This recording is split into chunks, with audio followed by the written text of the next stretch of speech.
2 આમ ગઈકાલ સુધી આપણે તો આગળના લેક્ચર સુધી આપણે આટલી વસ્તુ શીખી ગયા હતા અસમ કાર્બન યાની અવકાશ કેન્દ્રો અને એને પરિણામે આપણે ડીએલ નામકરણ પણ શીખી ગયા તમે બરાબર અભ્યાસ કર્યો હશે મિત્રો ડીએલ નામકરણ એ નામકરણ કરવાની પદ્ધતિ નથી પરંતુ અવકાશની અંદર આ જે સમૂહો જે છે કાર્બન ગોઠવણી જે છે એ ગોઠવણીને આપણે ડીએલ નામકરણ તરીકે ઓળખીએ જેમાં આપણે એક બંધારણને વસ્તુ કહેતા બીજા બંધારણને આપણે પ્રતિબિંબ કહેતા તો વસ્તુ પ્રતિબિંબનો સંબંધ ધરાવતા હોય એકબીજા ઉપર અધ્યારોપણીય ન હોય યાની કે બંધ બેસતા ન હોય તો તેને આપણે વસ્તુ પ્રતિબિંબનો સંબંધ તરીકે ઓળખતા હતા અને એને પ્રતિબિંબ સંગઠક કહેતા. તો આ જે છે પ્રતિબિંબ સંગઠક નક્કી કરવાની પદ્ધતિ એટલે જ ડીએલ નામકરણ.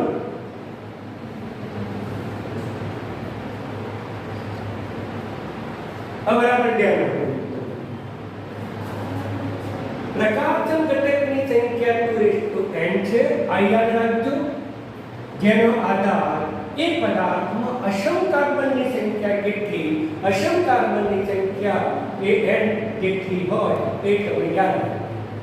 હવે 1-phenyl એમિનો ઇથેન મિત્રો ઇથેન એટલે 2 કાર્બન અને 2 કાર્બન પહેલા સ્થાને ફિનાઇલ સમૂહ અને ફિનાઇલ સમૂહ એટલે CH5 અને પહેલા સ્થાને એમિનો ઇથેન છે એટલે અહીંયા આપણે એમિનો લઈશું બાકીની સંયોજકતા હાઇડ્રોજન વડે આપણે પૂર્ણ કરી દઈશું.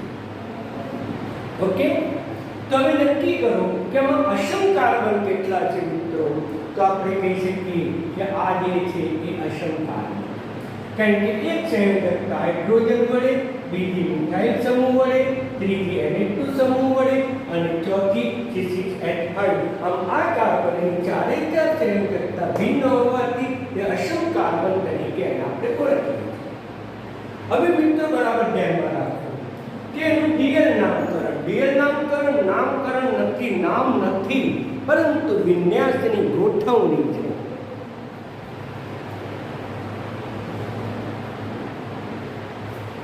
તો વિન્યાસ ગોઠવવાનું છે તો પછી કાર્બનની લાંબી શૃંખલાઓની ગોઠવણી કેટલા કાર્બન છે તો પહેલો કાર્બન બીજો કાર્બન ને ત્રીજો કાર્બન એટલે 3 કાર્બન છે આપણે ઊભી શૃંખલામાં ગોઠવવો પડે. આ કાર્બન છે જે અસમ છે બીજા નંબરનો છે તે હવે અસમ કાર્બનની ઉપર કોણ આવે મેં અગાઉ સમજાવી દીધું છે વધુ ક્રિયાશીલ હોય કે અસમ કાર્બનની ઉપર એટલે કે મિથાઇલ સમૂહ કરતા ફિનાઇલ સમૂહની ક્રિયાશીલતા વધુ હોય બેન્ઝીન ચક્રની ક્રિયાશીલતા વધુ હોય એને આમ પણ લખી શકાય મિત્રો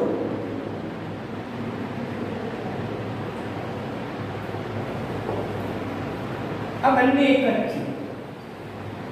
તમને ખ્યાલ છે મિથાઇલ સમૂહની ક્રિયાશીલતાની સરખામણીમાં આ ફિનાઇલ સમૂહની ક્રિયાશીલતા વધુ છે. આ ફિનાઇલ સમૂહ છે અને ફિનાઇલ સમૂહની ક્રિયાશીલતા વધુ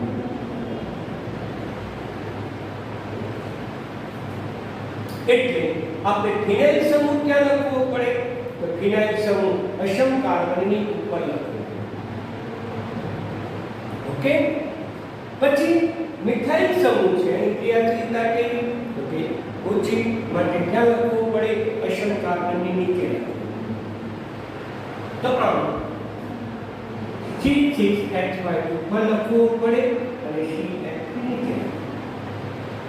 હવે આ બે સમૂહ બાકી રહ્યા પહેલા તો કાર્બનની ઊભી શૃંખલા ગોઠવી આ બે સમૂહ બાકી રહ્યા એમાં ઓછો ક્રિયાશીલ હાઇડ્રોજન ડાબી બાજુ અને વધુ ક્રિયાશીલ એમાઇડ સમૂહ જે જમણી બાજુ ગોઠવવામાં આવે તો આ થઈ ગયો ડી વિન્યાસ. હવે હું અરીસો મૂકું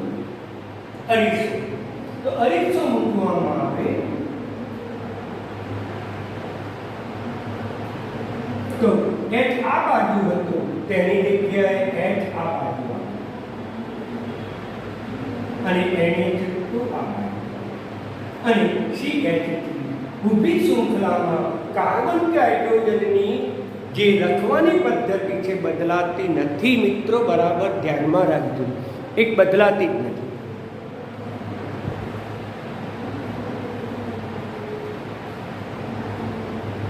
અહીંયા H ઊભી શૃંખલાની જમણી બાજુ આવ્યો એટલે કે L વિન્યાસ.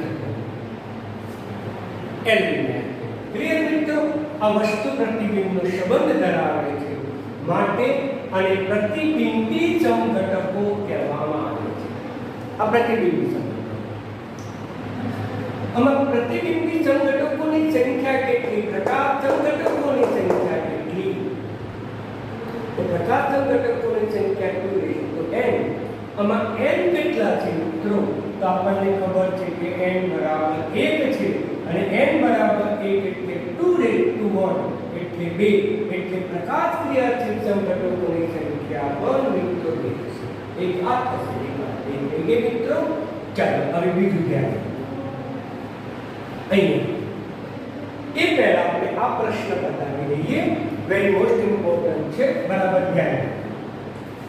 તો અસમ કાર્બન કેટલા નક્કી કરો? અસમ કાર્બન કેટલા? તો પછી આપણે દરેક ખૂણે કાર્બન લખવો પડે અને એ કાર્બન સાથે આપણે હાઇડ્રોજન લખી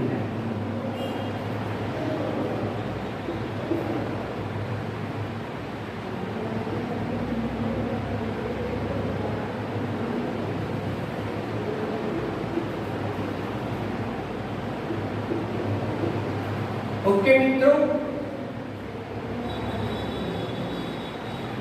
આ બંને પ્રશ્નો પૂછાઈ ગયેલા છે, આપણે રિપીટ કરીએ છીએ, સમજાવવા પ્રયત્ન કરું છું. તો આ કાર્બન અસમ કાર્બન નથી, આ કાર્બનની બે સંયોજકતા હાઇડ્રોજન વડે એટલે આ પણ અસમ નથી. આ કાર્બનની એક સંયોજકતા મિથાઇલ સમૂહ વડે, એક સંયોજકતા ઇથાઇલ સમૂહ વડે, ત્રીજી સંયોજકતા H વડે, બાકીની સંયોજકતા ક્રિયાશીલ સમૂહ વડે. માટે આ જે કાર્બન છે એ કાર્બન અસમ કાર્બન. હવે અહીંયા આ કાર્બન જોઈએ, એની એક સંયોજકતા CH3 સમૂહ વડે, એક સંયોજકતા હાઇડ્રોજન વડે, બાકીની સંયોજકતા આ સમૂહ વડે, બાકીની સંયોજકતા આ સમૂહ વડે.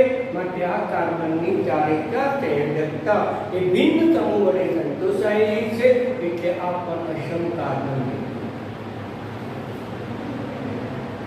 હવે આ કાર્બનની પણ ચાર સંયોજકતા છે મિત્રો. એ પૈકીની એક X વડે, એક H વડે, એક આખા સમૂહ વડે અને બીજી આ સમૂહ વડે પૂર્ણ થાય છે. માટે મિત્રો આ જે કાર્બન છે એ પણ અસમ કાર્બન જ છે, એ પણ અસમ કાર્બન જ છે. આ કાર્બન લઈએ મિત્રો તો બે સંયોજકતા સમાન હાઇડ્રોજન સમાન સમૂહ વડે સંતોષાયેલી છે માટે તે અસમ કાર્બન નથી. માટે અહીંયા અસમ કાર્બનની સંખ્યા જે છે એ n બરાબર 3. અવકાશી કેન્દ્રોની જે સંખ્યા છે એ n બરાબર 3 મિત્રો, તેથી n બરાબર 3 આવશે. ઓકે. તો પછી એની સંખ્યા કેટલી? પ્રકાશીય સમઘટકોની સંખ્યા કેટલી? તો પછી સંખ્યા જો આપણે નક્કી કરવી હોય તો પછી સંખ્યા માટે 2n એટલે કે 2 એ કેટલા સમઘટકો દોરી શક્યા પ્રકાશ ક્રિયા છે? તો પ્રકાશ ક્રિયા છે એના 8 સમઘટકો આપણે દોરીએ મિત્રો. એ સિમ્પલ છે. પહેલા અસમ કાર્બન નક્કી કરો, અસમ કાર્બન નક્કી કર્યા પછી તમે આ સૂત્રનો ઉપયોગ કરો અને એમાં કિંમત મૂકી દો તો પછી આપણને પ્રકાશ સમઘટકોની સંખ્યા કેટલી એ આપણને સરળતાથી મળી. હવે મિત્રો આમાં જોઈએ તો આમાં અસમ કાર્બનની સંખ્યા કેટલી?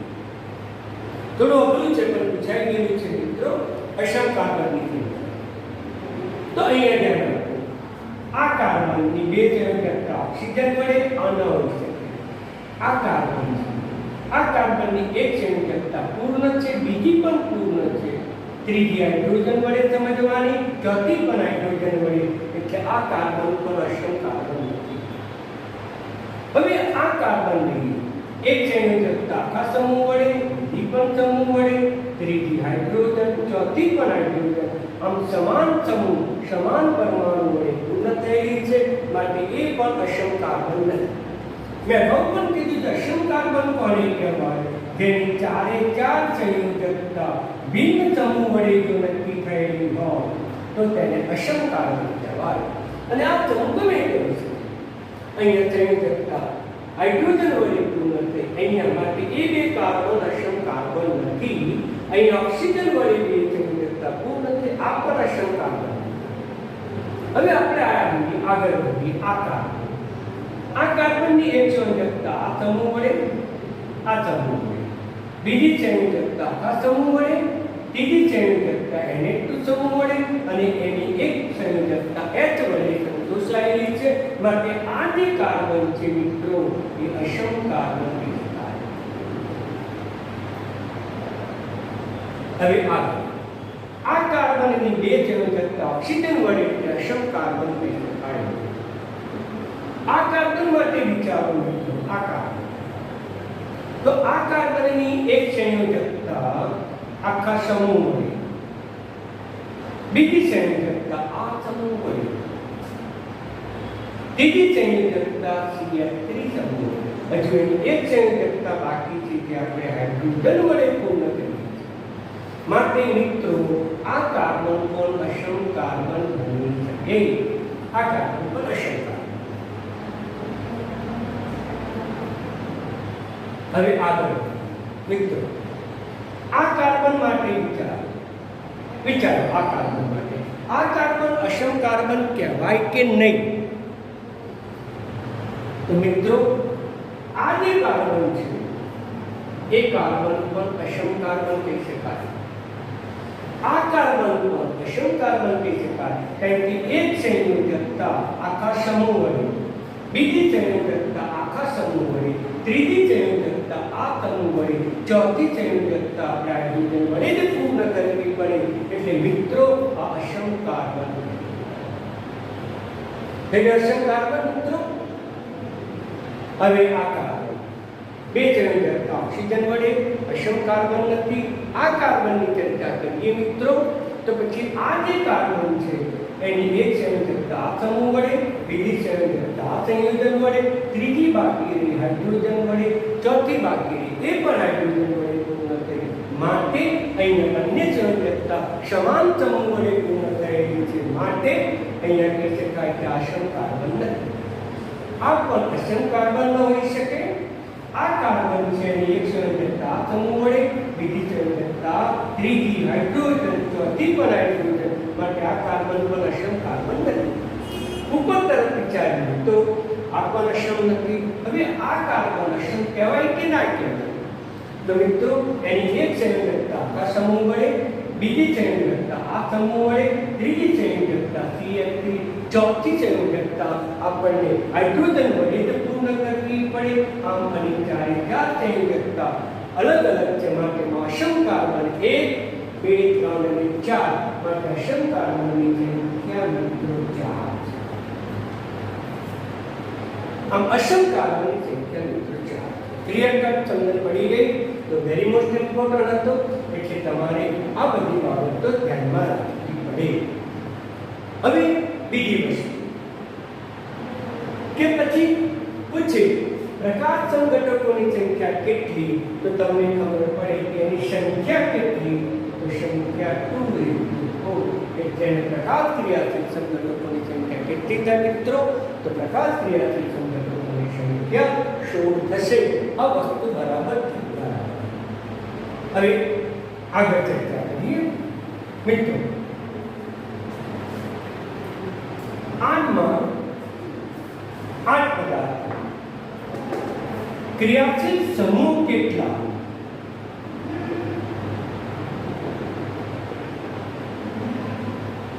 આ પણ પ્રશ્ન જીની ન પ્રશ્ન છે. આજે તમને ટોટોલોજીની જ ચલાવું છું. આમાં ક્રિયાશીલ સમૂહ કેટલા? બરાબર સમજી તો આપણે ફરીથી જોઈએ કે C∠OH એની સાથે CH2 એની સાથે પાછો CH2 એની સાથે CH2 પછી એની સાથે પાછો C∠O પછી એની સાથે CH3 carbon C∠O NH C ઉપર CH3 CH C∠OH અને લખી શકાય C∠OH. હવે આ carbon CH2 CH2 C∠O CH2 C∠O CH3 1 2 3 4 5 6 7 8 9 અને 10 હોવા જોઈએ. સરળ 1 2 3 4 5 6 7 8 9 10 જે ફરીથી 1 2 3 4 5 6 7 8 9 10 1 2 3 4 5 6 7 8 9 10. ઓકે, શાખામાં જોઈએ 1 2 3 4 1 2 1 2 3 4 અને 5 આ પાંચમો ગણાય CH3 એટલે 1 2 3 5. ઓકે, આમ જે રેખસ્થ માળખું હતું એને આપણે સમૂહમાં બતાવ્યું. આ એક સમૂહ થયો. કયો સમૂહ થયો? તો કે આલ્ડીહાઇડ સમૂહ. આ એક સમૂહ થયો આલ્ડીહાઇડ. મિત્રો આ પણ સમૂહ થયો, એ પણ સમૂહ થયો, એ 10 એમાઇન થયો. એ જે સમૂહ થયો એ 10 એમાઇન થયો. 10 यानी कि आ कयो आल्डिहाइड समूह.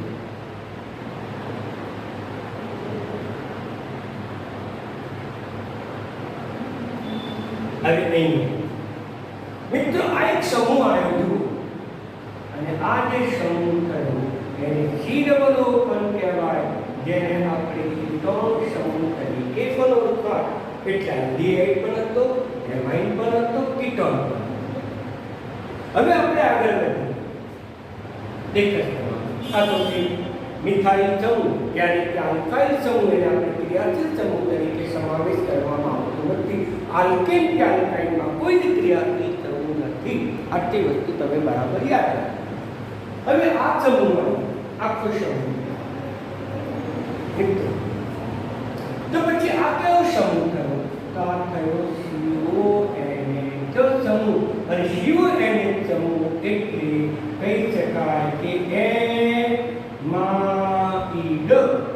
આ NH2 એટલે એમાઇન, CONH2 એટલે એમાઇડ. આ થઈ ગયો એમાઇડ સમૂહ. હવે આ સમૂહ જે તમે કહો છો એસિડ સમૂહ. હવે આ બાકી મિત્રો આ કયો સમૂહ થયો કહેવાય? બરાબર ધ્યાન રાખજો. તો આ કયો સમૂહ થયો વિચારો. તો પછી આ પણ સમૂહ થયો, આ પણ સમૂહ થયો. તો કયો સમૂહ થયો? એ પણ કીટોન સમૂહ થયો એટલે આ પણ કીટોન થયો, આ પણ મિત્રો. ઓકે, તો આમ તમે કીટોન સમૂહ આવ્યો એટલે કેટલા ક્રિયાશીલ સમૂહ થયા? 1 આ 2 આ 3 આ 4 આ 5 આ 6 અને 7. આમ એની અંદર 7 ક્રિયાશીલ સમૂહ મિત્રો આવ્યા. એટલે જવાબ થશે કેટલા ક્રિયાશીલ સમૂહ? તો મિત્રો જવાબ થશે 7 ક્રિયાશીલ સમૂહ. આમ તેની અંદર 7 ક્રિયાશીલ સમૂહ આવેલા છે. ઓકે મિત્રો, તો અગત્યનો એમસીક્યુ હતો અસમ કાર્બન કેટલા? તો અસમ કાર્બન આપણે શોધ્યા. અને પછી ક્રિયાશીલ સમૂહ કેટલા? તો ક્રિયાશીલ સમૂહ પણ શોધ્યા. ઓકે, ખ્યાલ આવ્યો? તો આ રીતના તમને એમાંથી પ્રશ્નો પૂછી શકીએ. એટલે તમારે આવું જે બંધારણ આપેલું હોય ત્યારે કાર્બન લખવા અને એની સાથેની સંયોજકતા પૂર્ણ કરવા માટે હાઇડ્રોજન મૂકવા, આ વસ્તુ બરાબર ધ્યાનમાં રાખવાની. બહુ ઇમ્પોર્ટન્ટ પ્રશ્ન હતો કે આ જે પદાર્થમાં અસમ કાર્બન કેટલા, તો ફરીથી કહીએ અસમ કાર્બનના 1 2 3 અને 4, એટલે અસમ કાર્બન n બરાબર 4. પણ ક્રિયાશીલ સમૂહ પૂછે તો મિત્રો કેટલા લખશો? તો ક્રિયાશીલ સમૂહ તમારે 7 લખવા પડે. ઓકે મિત્રો, ચાલો હવે ધ્યાન આપો અહીંયા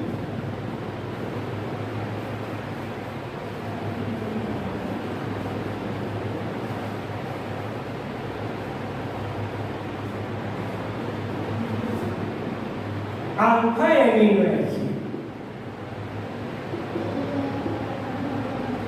મિત્રો આલ્ફા એમિનો એસિડ કોને કહેવાય? બરાબર ધ્યાનમાં રાખો કે એક જ કાર્બન ઉપર સીધો એક સમૂહ હોય અને તે જ કાર્બન ઉપર જો NH2 સમૂહ હોય તો તેને આલ્ફા એમિનો એસિડ તરીકે ઓળખવામાં આવે.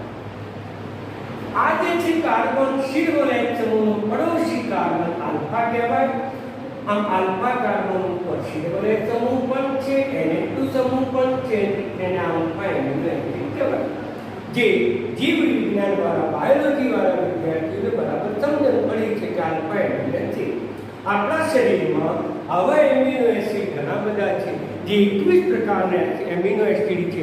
આ બધા જ એમિનો એસિડ નકામા છે, જે બિનઉપયોગી હોવાથી આપણા શરીરમાંથી દૂર થાય છે, જે એન્ટીબોડીઝ તરીકે દૂર થાય છે, જે નખ અને વાળ સ્વરૂપે એ બધા એમિનો એસિડ દૂર થાય છે. આમ આપણા શરીરમાં ઉદ્ભવતા આલ્ફા એમિનો એસિડ 21 પ્રકારના, એ બધા બિનઉપયોગી છે. ઉપયોગી એમિનો એસિડ આપણે ખોરાક દ્વારા, આહાર દ્વારા પ્રાપ્ત કરીએ છીએ. પણ આલ્ફા એમિનો એસિડ કોને કહેવામાં આવે? તો એક જ કાર્બન ઉપર સીધો એક સમૂહ હોય, તે જ કાર્બન ઉપર NH2 હોય તો તેને આલ્ફા એમિનો એસિડ તરીકે ઓળખવામાં આવે.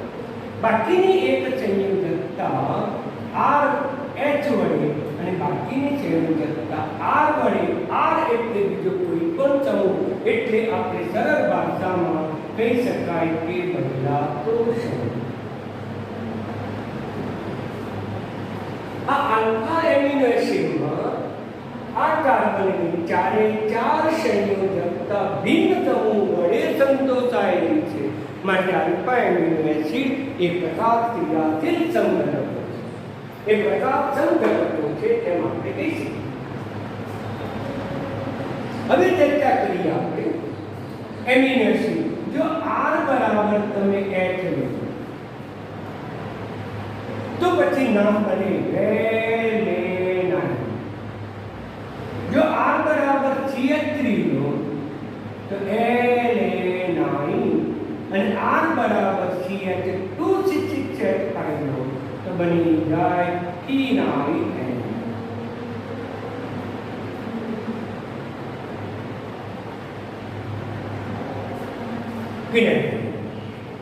આમ ઘણા બધા 21 છે, પણ આ પૂરતા વાર્તા લઈશ 3 જે આપણા કેમિસ્ટ્રી માટે ઉપયોગી છે.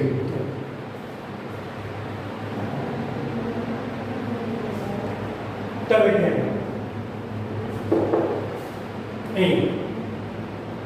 તો પછી R બરાબર તમે H લો,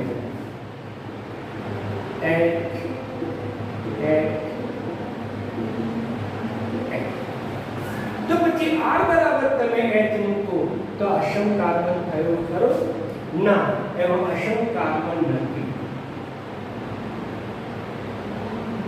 અને અસમ કાર્બન નહીં હોવાથી તે પ્રકાશ ક્રિયાશીલ સંઘટક ધરાવતો નથી. યાદ રાખો, વેરી મોસ્ટ ઇમ્પોર્ટન્ટ પ્રશ્ન છે. કયો એમિનો એસિડ પ્રકાશ ક્રિયાશીલ નથી? તો તમારે જવાબ આપવાનો વેલેનાઇન. વેલેનાઇનમાં કાર્બન અસમ નથી, માટે વેલેનાઇન એ અસમ ક્રિયાશીલ પ્રકાશ ક્રિયાશીલ સંઘટક ધરાવતો નથી. તેમાં પ્રકાશ ક્રિયાશીલ સંઘટક. હવે લઈએ એલેનાઇન. એલેનાઇનનું સૂત્ર લખીશું.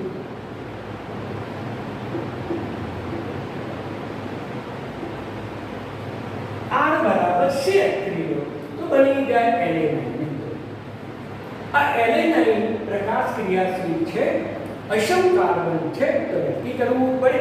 મિત્રો આ એક સમૂહ, બીજો સમૂહ, ત્રીજો સમૂહ, ચોથો, ચારે ચાર સમૂહ ભિન્ન હોવાથી તે અસમ કાર્બન ધરાવે છે. હવે આ અસમ કાર્બન છે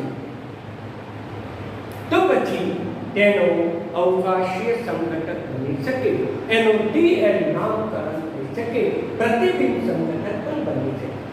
હવે નિયમની ચર્ચા કરી, ફરીથી બોલું. કાર્બનની લાંબામાં લાંબી શૃંખલાઓની ગોઠવો. અહીંયા કેટલા કાર્બન છે? આ પહેલો, બીજો, ત્રીજો. આમ 3 કાર્બન છે, માટે 3 કાર્બનની લાંબી શૃંખલા ઊભી ગોઠવી. એમાં બીજો નંબરનો કાર્બન છે એ અસમ કાર્બન છે. અસમ કાર્બનની ઉપર કયો કાર્બન લખવો પડે કે જે કાર્બનમાં વધુ ક્રિયાશીલ સમૂહ? તો અહીંયા 2 ક્રિયાશીલ સમૂહ છે, એક એસિડ અને બીજો છે CH3. એક એસિડ સમૂહ છે, બીજો આલ્કાઇલ સમૂહ છે. મિત્રો ખબર છે કે એસિડ સમૂહની ક્રિયાશીલતા સૌથી વધુ છે, માટે ઉપર તરફ આપણે એસિડ લખવો પડે અને નીચે તરફ લખાય.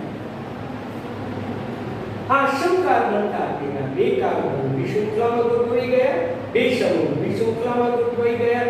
આ 2 સમૂહ બાકી રહ્યા.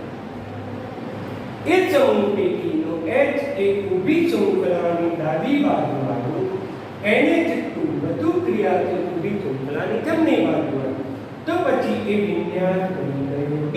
તો આનું નામ થાય DLA. વચ્ચે હું અરીસો મૂકું છું મિત્રો, અરીસો. હવે જો અરીસો મૂકવામાં આવે તો એનું પ્રતિબિંબ બને. 3 કાર્બન ઊભા. અહીંયા જે ક્રિયાશીલ સમૂહ છે એ રીતે લખવું પડે.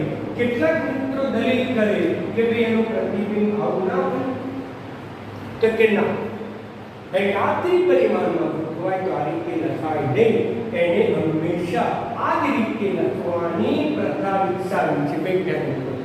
એટલે આ કેટલાક CH3 એનું પ્રતિબિંબ છે તો હાઇડ્રોજન આ બાજુ ના આવે, તો મિત્ર હાઇડ્રોજન એ રીતે ન લખાય. આપણે નિયમ અનુસાર આપણે CH3 હંમેશા આ રીતે જ લખીએ છીએ, બાકી ક્રિયાશીલ સમૂહ.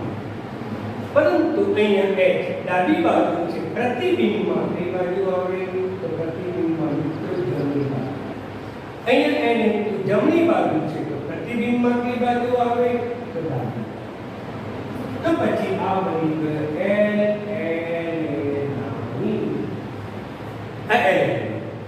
એકબીજા ઉપર બંધ બેસતું બેસાડી શકાતું નથી, માટે એને પ્રતિબિંબી સંઘટકો તરીકે ઓળખવામાં આવે.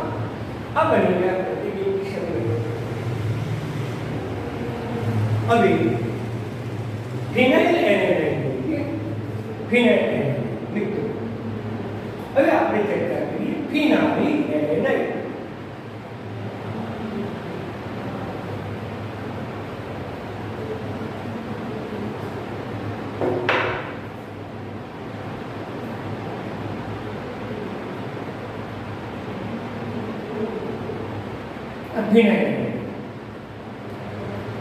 ફિનાઇલ એનેલાઇન એમિનો એસિડ છે. એક જ કાર્બન ઉપર, જેને આપણે આલ્ફા કાર્બન કહીએ છીએ, આ આલ્ફા કાર્બન ઉપર CH સમૂહ પણ છે. એ જ કાર્બન ઉપર મિત્રો NH2 સમૂહ હોય તો તેને આલ્ફા એમિનો એસિડ તરીકે લખી શકાય. આની સંયોજકતા એક CH2C6H5 વડે પૂર્ણ કરવામાં આવે અને બીજી સંયોજકતા હાઇડ્રોજન વડે. હંમેશા આલ્ફા એમિનો એસિડમાં આ ગોઠવણી, આ પ્રણાલી વિકસિત છે. ફક્ત કાર્બન સાથે જોડાતું કોઈ સમૂહ આ સતત બદલાતો જાય. જો R તરીકે વેલેનાઇન મૂકવામાં આવે, R તરીકે H મૂકો તો વેલેનાઇન બની જાય, R તરીકે CH3 મૂકો તો એલેનાઇન બની જાય, R તરીકે CH2 મૂકો તો ફિનાઇલ એલેનાઇન. પરંતુ જ્યારે R બરાબર H મૂકો ત્યારે વેલેનાઇન બને અને વેલેનાઇનમાં અસમ કાર્બન નથી, માટે એમિનો એસિડમાં એક જ એમિનો એસિડ એવો છે કે જે પ્રકાશ ક્રિયાથી સમઘટક ધરાવતો નથી. મિત્રો આ બધું નીતિ માટે ખૂબ જ ઉપયોગી છે, તૈયાર કરતા રહેવું પડશે.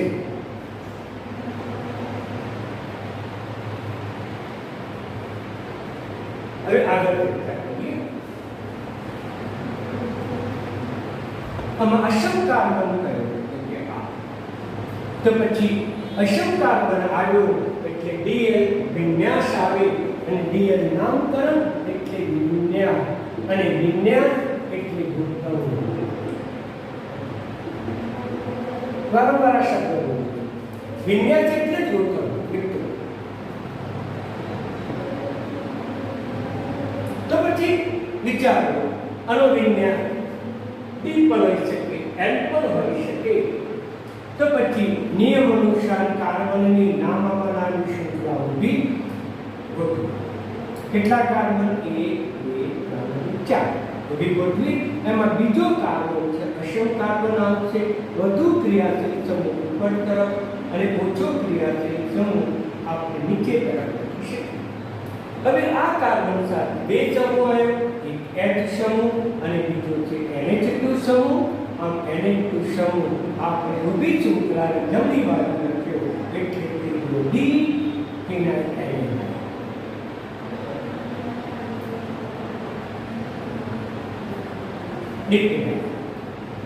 હવે અરીસો મૂકવામાં આવ્યો તો અરીસો મૂકો તેનું પ્રતિબિંબ તો કાર્બનની ઊભી શૃંખલા આવશે,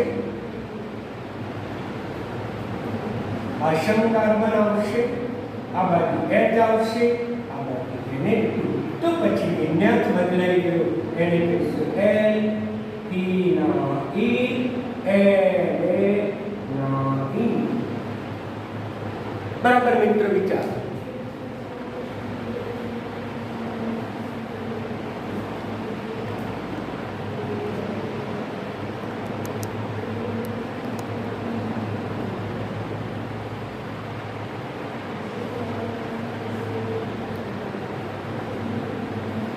ઓકે, હવે ધ્યાન આપો. તો આપણે આલ્ફા એમિનો એસિડ માટે ચર્ચા કરી. હવે ની સંખ્યા કેટલી આ બધાની? તો આમાં પણ અસમ કાર્બન કેટલા છે? n બરાબર 1 છે અને n બરાબર 1 મૂકો તો પ્રતિબિંબિત સંબંધો 2 થશે. DNA અહીંયા પણ અસમ કાર્બન 1 છે. આમ આલ્ફા એમિનો એસિડ તમે લો તો એમાં પ્રકાશ ક્રિયાશીલ સંઘટકોની સંખ્યા હંમેશા કેટલી આવવાની? 2. પણ યાદ રાખો આ વેલેનાઇન પ્રકાશ ક્રિયાશીલ સંઘટક દર્શાવતું નથી, કારણ કે એમાં chiral carbon, Assam carbon, Assam કેન્દ્ર નથી. આ વિવિધ પરિભાષામાં કિરાલ કાર્બન, અસમ કેન્દ્ર અને કિરાલ કાર્બન, કિરાલ પદાર્થ પણ કહી શકાય. આમ વેલેનાઇન નથી. બાકીના બધા જ એમિનો એસિડ છે અને બધા જ એમિનો એસિડમાં એમાં પ્રકાશ ક્રિયાશીલ સંઘટકોની સંખ્યા કેટલી થશે? 2:1 એટલે 2 થશે. આટલી વસ્તુ તમને યાદ. હવે લઈએ આપણે એમિનો એસિડ પૂરા કર્યા મિત્રો. હવે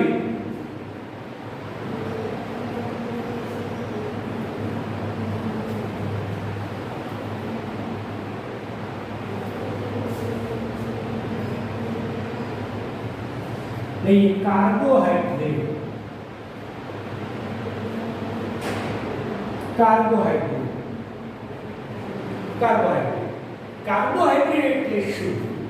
તમને ખબર છે, કાર્બન, હાઇડ્રોજન, ઓક્સિજન યુક્ત પદાર્થ જેને આપણે કાર્બોહાઈડ્રેટ પદાર્થો તરીકે. એનો એક સભ્ય છે ગ્લુકોઝ. જેનું અણુસૂત્ર થાય છે 6H12O6.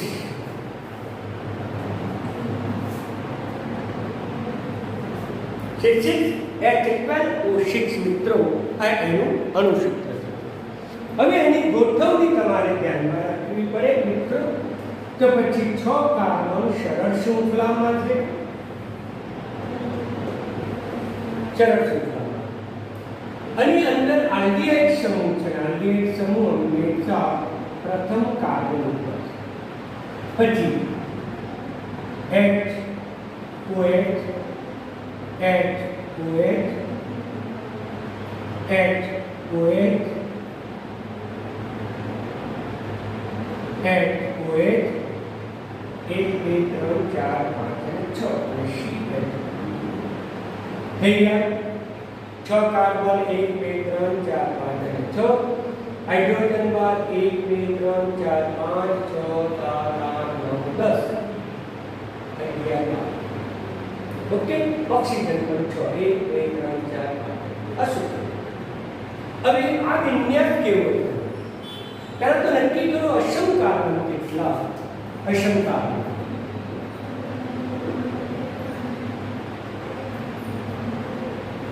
અસમ કાર્બન તો મિત્રો આ કાર્બન અસમ નથી આ કાર્બનની બે ચેન કરતા ઓક્સિજન વડે પૂર્ણ થયેલું અસમ નથી યાદ રાખો અંતિમ કાર્બન શૃંખલાના છેલ્લા બે કાર્બન એ અસમ કાર્બન તરીકે સમાવેશ થતો નથી આ વસ્તુ તમે ધ્યાનમાં રાખો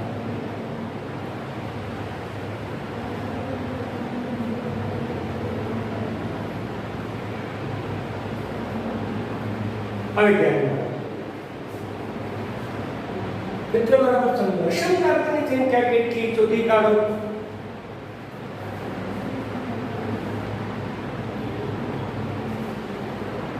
તો મિત્રો ધ્યાન રાખો આ અસમ કાર્બન નથી આ કાર્બન અસમ છે એક સમૂહ બીજો ત્રીજો ચોથો આ પણ અસમ છે આ પણ અસમ છે આ પણ મિત્રો માટે અસમ કાર્બનની સંખ્યા 4 તેથી આપણે સમઘટકોની સંખ્યા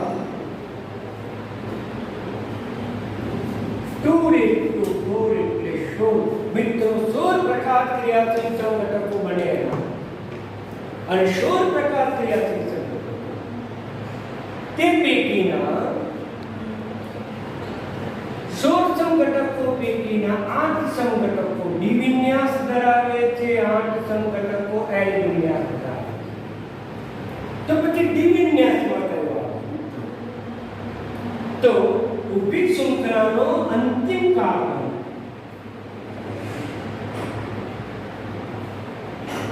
ઊભી શૃંખલાનો અંતિમ કાર્બન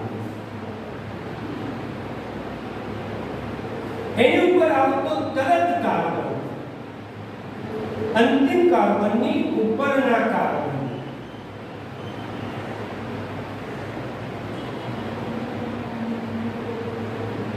ઉપરનો કાર્બન ની ગોઠવણી ધ્યાનમાં લેવી ની ગોઠવણી ધ્યાનમાં લેવી એક ઊભી શૃંખલાની ડાબી બાજુ આવે એક ઊભી શૃંખલાની જમણી બાજુ આવે માટે આ જે ગોઠવણી છે એને આપણે ડી ગોઠવણી તરીકે ઓળખી શકાય ડી વિન્યાસ તરીકે ઓળખી શકાય તમામ ગોઠવણી પછી ઉપરની ગોઠવણી ગમે તે હોય છતાં આપણા કેમિસ્ટ્રી અનુસાર આવી ગોઠવણીને ડી કહેવામાં આવે પરંતુ તમે જીવ વિજ્ઞાનની અંદર બાયોલોજીમાં આ ગોઠવણીને તમે ડી ગ્લુકોઝ તરીકે ઓળખીએ છીએ તે પણ તદ્દન સાચું છે આમ આવા 8 સંઘટકો ડી થશે તો પછી એલ સંઘટકો કયા થશે એલ સંઘટકો તો મિત્રો કાર્બન 6 aldehyde समूह CH2OH समूह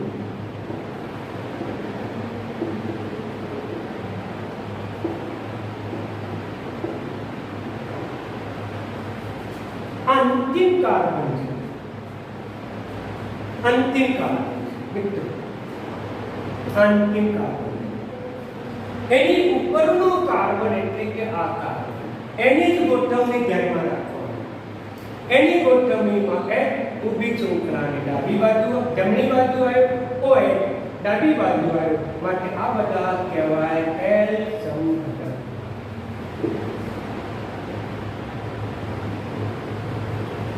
મિત્રો આ પણ અસમ કાર્બન આ પણ અસમ આ પણ અસમ એટલે આવી ગોઠવણી આવે મિત્રો આવી તમામ ગોઠવણી એ તમામ ગોઠવણીને આપણે એલ સંઘટક કહીશું એટલે અસમ કાર્બન કરતા વધારે